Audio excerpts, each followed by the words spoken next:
All right, we're back now with a second look at the Zoom LiveTrak L6max, which I have set up here right next to the LiveTrak L6. And in this video, I am going to go over 25 differences between the original L6 and the new LiveTrak L6max. I've worked with this quite extensively over the week, researching and testing various aspects of this, and I've put together this list of things that are either obvious and not obvious differences between the two, which might help you make a choice of whether either of them are right for you or whether one or the other might fit your needs better. Now, right off the bat, before I get into the first one, the boxes are a little bit different, and you'll see that on the original, the centerpiece of your creative hub for music streaming and beyond is what it said on the original. The new box is actually a little thinner, but it says for musicians, streamers, and podcasters.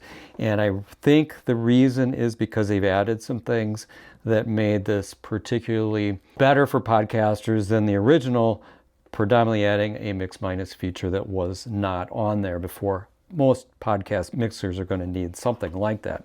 So let's get into difference number one. The LiveTrak L6max gives you 4 mic line inputs instead of 2 that were on the original. The format is pretty much the same thing, where you can do XLRs, you can add 48 volt power, and you can use balanced or unbalanced inputs on 1/4 inch on these jacks, same as on the first one.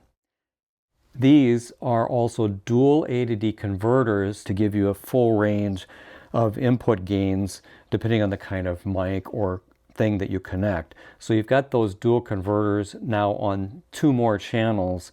The line input channels do not have that on either. Another big feature change is the addition of these high Z buttons to support putting guitars in here with magnetic pickups.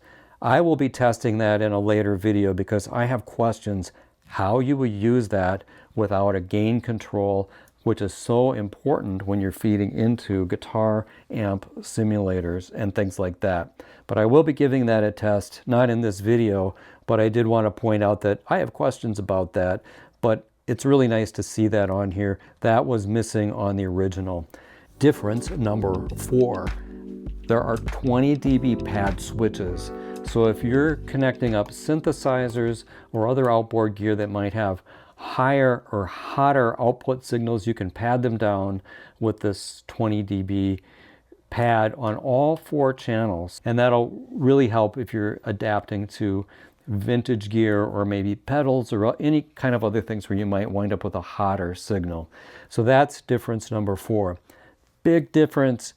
Let's go on to number 5. The OLED display and the onboard controls. This allows you to do almost everything and more that you could do with the editor app on the original. The original having no display requires the editor app or some other trick startup combinations to get into the settings, and that's completely eliminated. And I was surprised by how comprehensive this is. Virtually everything from the editor is available and really easy to access through this menu system, and it's a nice bright, even though it's a very small display, it's really nice, bright, and easy to use. We'll talk a bit more about that as we go along, but those menus allow you to work through a lot of the other new features as well. Difference number 6, it adds a second headphone and monitor output, and it's called sub out on here. That did not exist on here, and so pretty much you could only set up one mix on the original one.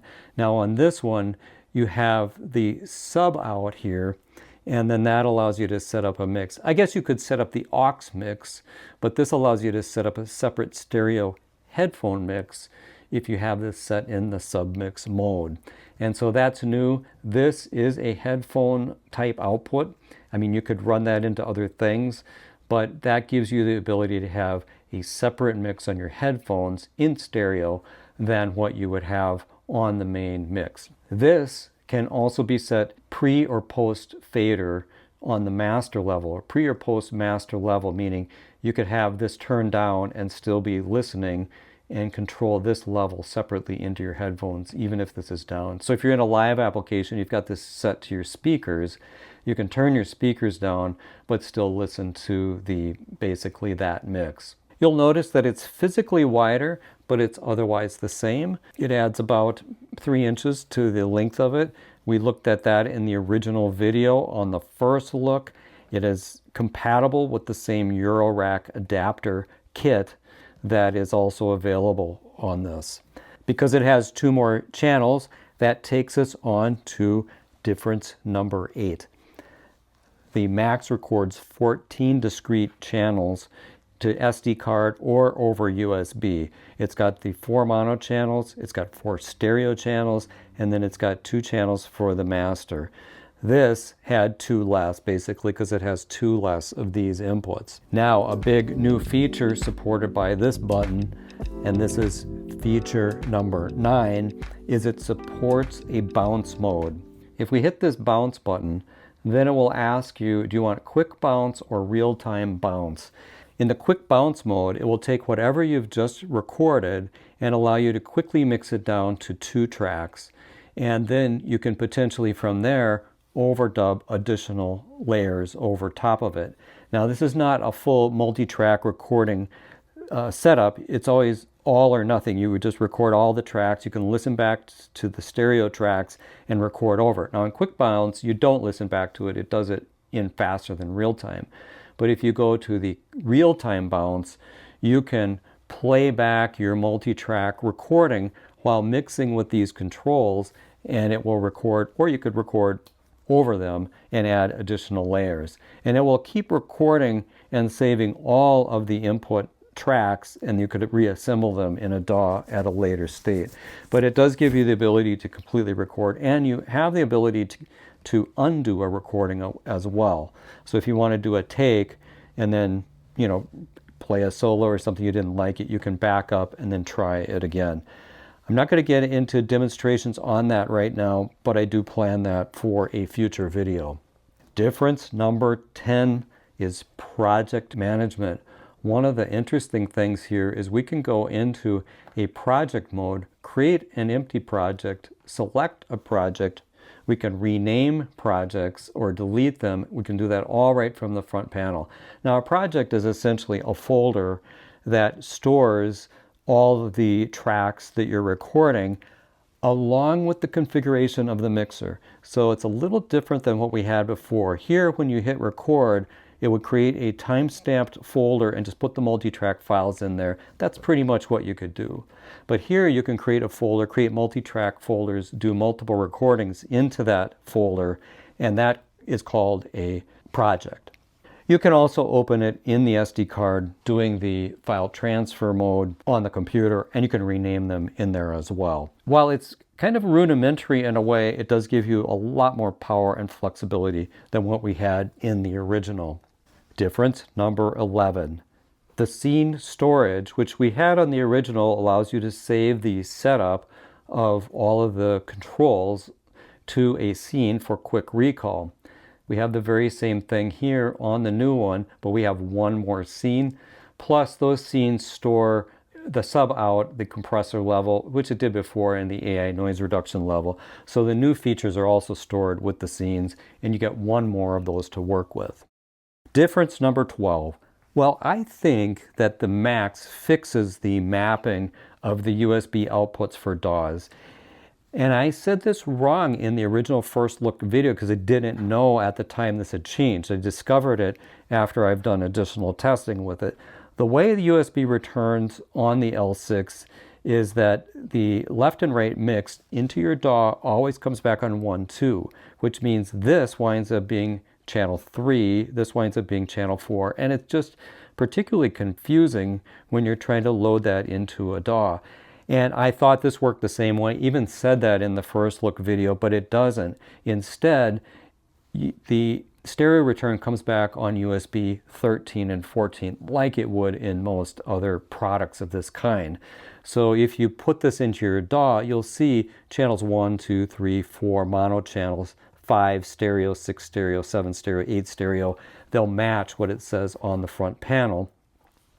And they'll come back in the USB in that kind of way. So I have actually, you can see right here, I have used P-Touch labels on here to indicate that for me so I could remember while I'm working with this what I'm looking for in the DAW over USB.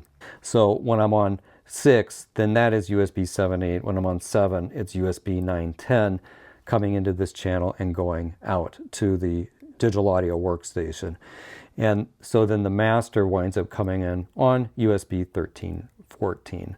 And once I figure that out, this thing seemed to lay out into most DAWs quite nicely. Now, difference number 13. It adds a mix minus mode. If you go into the menu here and you choose the USB audio interface mode, then you have mode, which you can choose stereo or multi-track, which I'll just show you right here. Stereo mix or multi-track. I like to use it in multi-track mode for the most part. Then there is a USB mix minus mode. And in the mix minus mode, if you connect the USB to your phone and then set up a phone call, it will not echo back the channel for the phone back into the device. So it'll allow you to bring your device in on channel 1, 2, or 3, 4, but then it won't give that mix because there's a separate mix bus going out to the phone. So there's a separate, and that will also disable, however, the compression and the effects as I understand it. Now you might think, well, what good is this? If I've got this connected to my phone, how do I connect up to my computer at the same time? Well, you can't do that. So the point of it is, in a podcasting situation, you would take advantage of recording to the micro SD card all of these channels. So as a podcast setup, it's pretty nice because now you've got the support for up to 4 mics and then a remote caller, all recording to separate streams internally. And then you also have the ability to stream out hardware-wise into another device if you really wanted to do that. So that is another new feature, mix minus mode. Difference 14, the Mac supports multiple monitor taps. So on the original, when you turned up the master effect and the monitor, they're sharing the output post fader from the master. So that means if you turn the master down, then you would lose the signal through the headphones. And this was kind of a complaint, and that meant that you would need something in line here to mute monitors or control the monitors so you could leave the master up all the time. As a matter of fact, I use, on 2 different systems, I use either the Baby RAM for that or I use a Mackie Big Knob for that. So you go into the menu and then you go down to where it says mixer and you have monitor point. You can choose pre-master fader like this. If you go here, it's pre-master fader and compression. So you have 2 choices. You can go and monitor without the compressor if you want, and then you can do post fader, which is what the original one did. But now you have all those monitor points. Change number 15 is the second stereo bus mix called submix, and that sub out comes right here, and that allows you to go into the submix here and then dial in a whole nother mix. And not only can you do the mix this way, but you can do panning. So whatever you have set up for panning on these channels will be respected on this sub-out mix. And if you bring in stereo keyboards or stereo processors or stereo effects onto these channels and you turn them up, you will hear that stereo effect. That is different than the aux sends, which are strictly sending mono and collapse the stereo signal to mono when you go out the aux sends.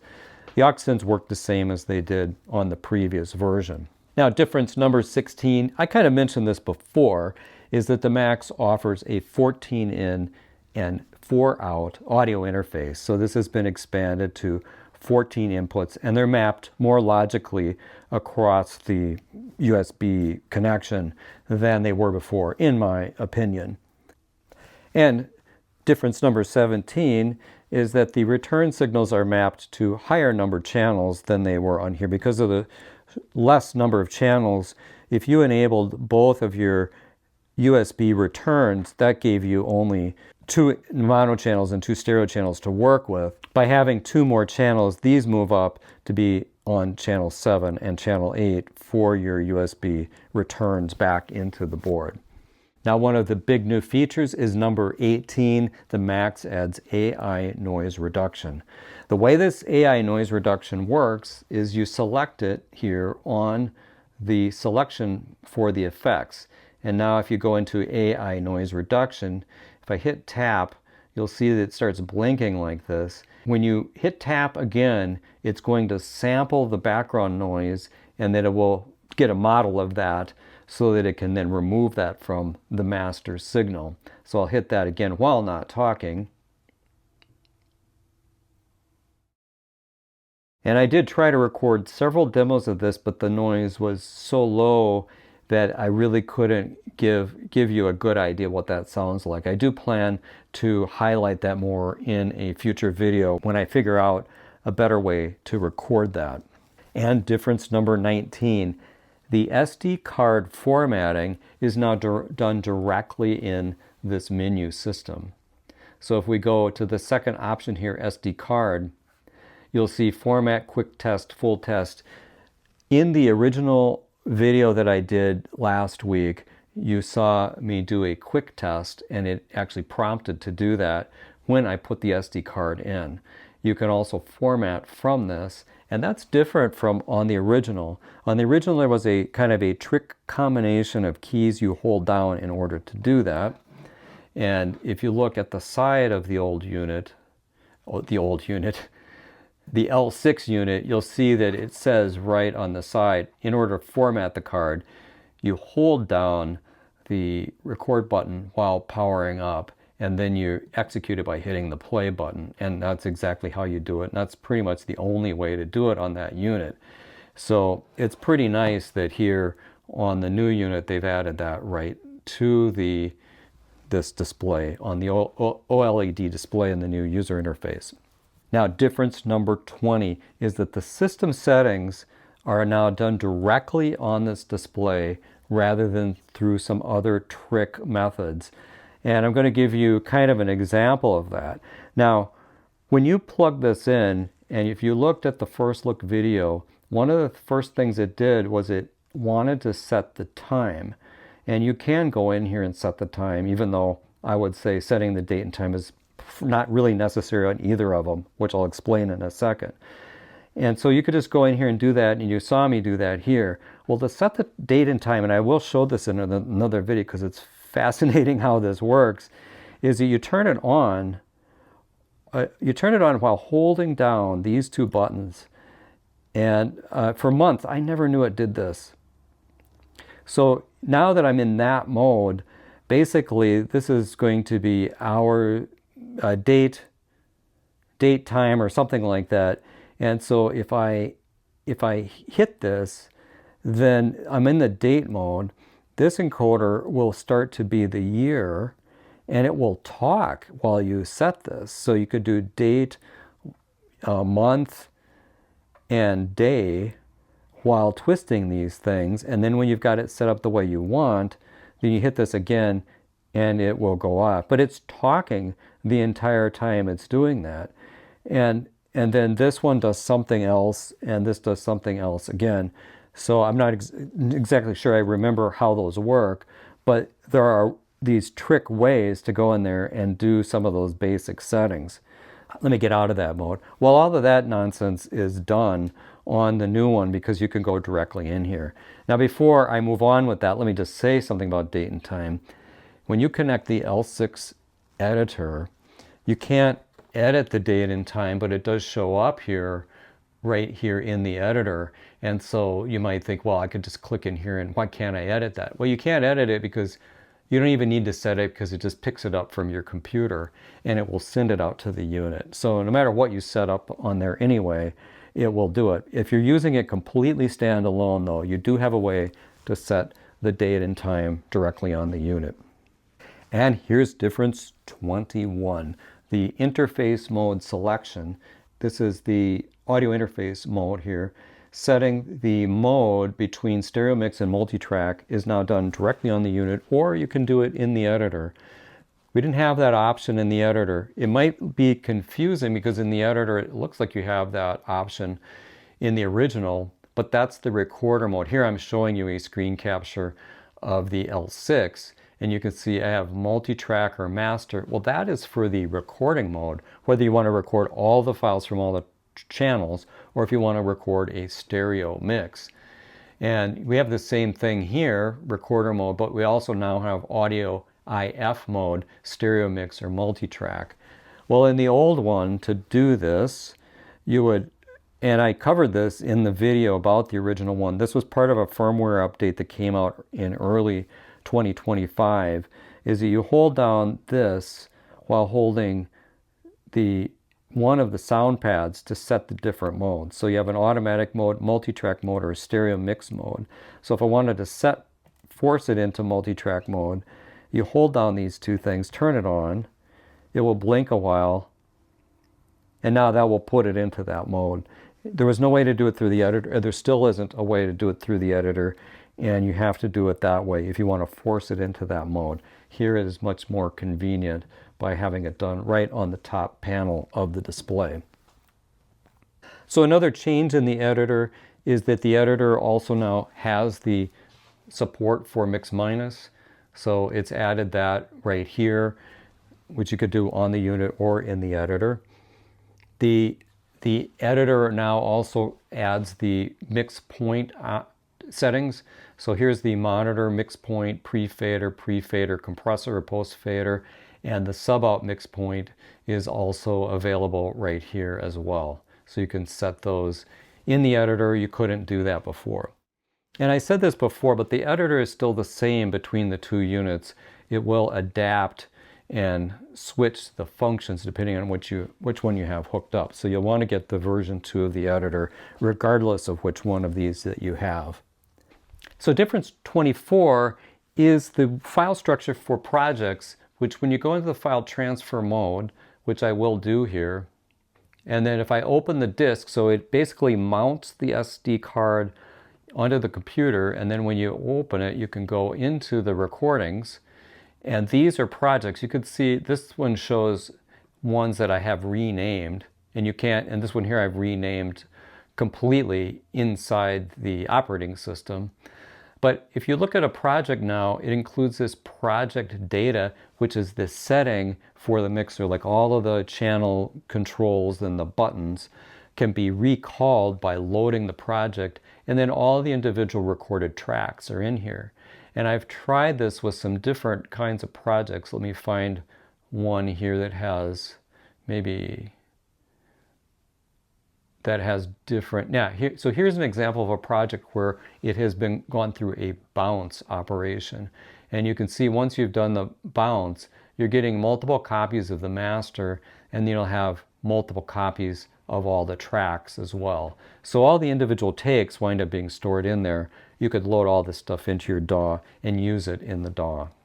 All right, another change is the MIDI clock source. This did not exist on the L6, but it does exist here. And what does the MIDI clock source do? Well, it allows you to use MIDI clock. If you use MIDI in, it will use the external MIDI jack to look for MIDI clock. And if you use the USB, then it will come in over from your digital audio workstation. So if you have something running, like you have Ableton or Studio One or Logic playing back, it will provide MIDI clock to the unit, and it will use it for triggering the sound pads. And so you can MIDI clock sync and then use it as a kind of clip launching. Now, of course, you'd have to have sound pads loaded that match the right tempo, and I do plan to set up an example for this before. Now, in the past, MIDI clock did work for the tap tempo function before. So if you do tap tempo with no MIDI clock, it will basically just use that free form to kind of set a tempo to base the echoes off of for the delay and the echo. But if you have MIDI clock running, it will actually use that time base, and then when you tap, it will, depending on how quick you tap, you'll set the division. So if you want to if you tap fast, you might set a 16th note, or if you tap slow, you might set a quarter note, and then that will sync it up to that MIDI clock. Then in your DAW, if you change the tempo, it will follow and adjust the echoes and the delay to match the change in tempo. So that's easier to say than it is to understand, and I do hope to do some examples of that in the future. So here is one more interesting thing that's changed. If you look at the back of the original unit, it has, right on here, it has this QR code and the website link for support. And that has been taken off of the new one for some reason. Maybe they just didn't want to commit to having a certain website for the resources for that.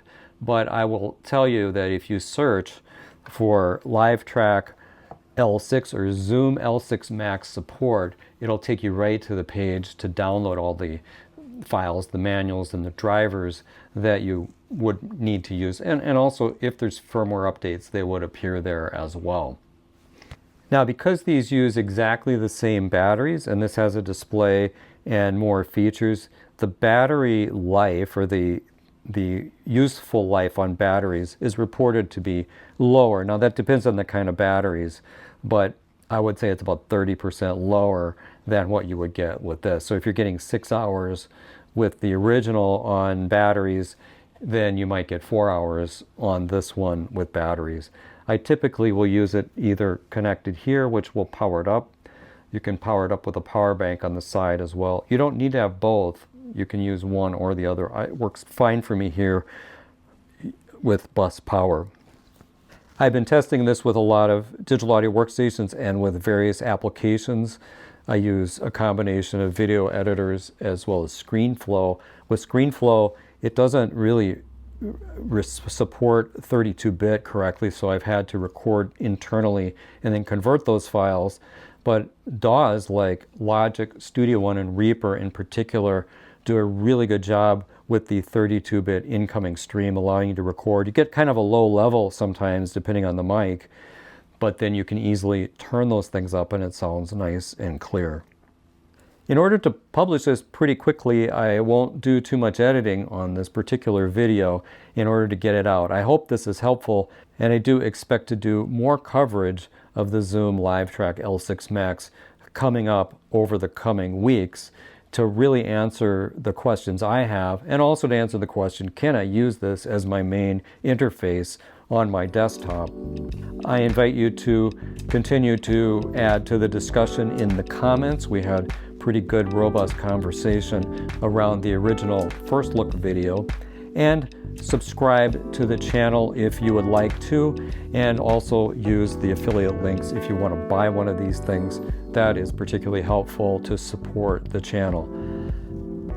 Thanks for watching. We'll see you in another video very soon.